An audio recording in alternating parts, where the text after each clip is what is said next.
naman, si Enteng Cabizote at ako, si Vic at si Juday. Talagang dati magkakalaban ng aming pelikula, ngayon magkakasama. Ay pagtupad din sa usapan namin ni Vic noon.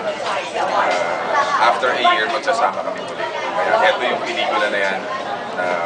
Mas pinalaki, mas pinaganda, mas pinasaya. Kaya buong pamilya.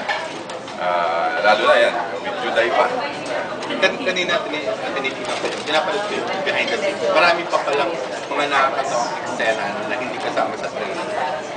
Marami. Talagang riot. Talagang pinabilib ako ni Direk Ronnie Reyes. Napakagaling niya. Kaya naalagaan niya si Vic Soto. Iba yung handling. At saka ako mismo, pinag-comedy ako. Pinakawalan ako. So, talagang riot. Kaya, hindi ka naman nahirapan. Siyempre si Vic talagang napakaganda na comedian. Hindi ka naman nahirapan to be a partner sa world. well, hindi naman. Siyempre, pagdating sa komedya, mahirap tapatan. Vic Soto. Mga katapat dyan, Dolphy. Di ba? Pero may training din tayo noon. Tayo sa Idol kasi Cup. Di ba? So, ilang taon din tayo dyan. So, medyo laban din. At ang maganda sa yung dalawa ni Boss, walang nangyayaring sa pawan. Mapa-action scenes, mapa-comedy scenes. Actually, bigayan kami. Tulungan kami. Tinginan pa lang namin ni Vic. Nagkakaintindihan kami. Hindi kami yung, kailangan mauna ako. Siya. Alam na namin, give and take kami sa amin dalawa. Pagdating sa mga eksena. Hindi kung paano mapapaganda yung pelikula, hindi kung sino yung basa. Hindi sa amin importante yun. Pagka-action, sa akin na sa inyo. Pagka-comedy, sa kanya. Tapos susunod-sunod din naman ng comedy. At basta makikita nyo, iba. Tulad na lang yung eksena na kuryente, di ba? Pati ako na kuryente. At si Juday naman. Juday, napakagaling na artista, napaka-professional at napakagaling niya dito sa pelikula. Talagang yung mga fans ni Juday, yung mga hinahanap niyo sa pelikula niya, makikita niyo rin siya dito. Kaya sabi ko nga, 3-in-1. At dapat 3.5 kasi si Raisa. Oh, si Raisa. Actually, 4 din, no? Maliit siya, pero napakalaki ang tulong niya sa pelikula. Kaya sa mga bata, sigurado, nandiyan sa atin. Tama-tama kung pamasko.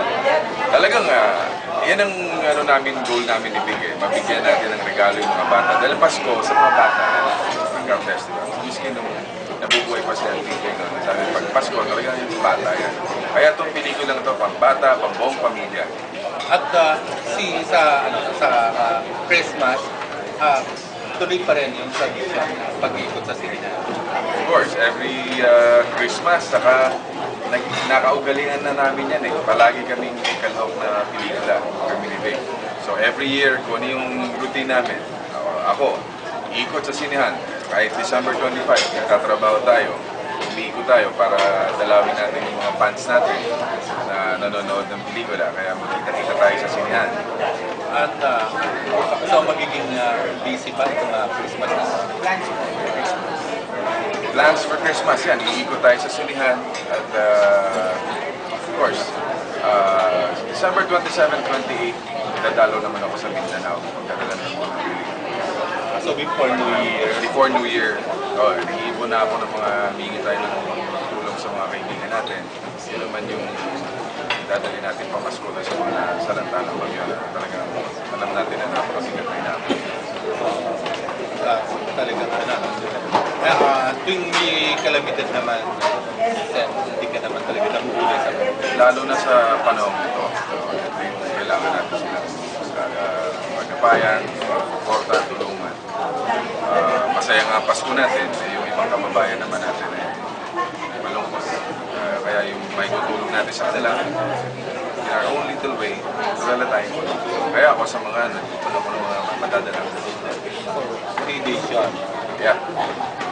Lapit na po si Agimat, si Enteng Cabizote at ako, December 25. Panoorin niyo po. Vic Soto, Juday at ang inyong pong lingkod.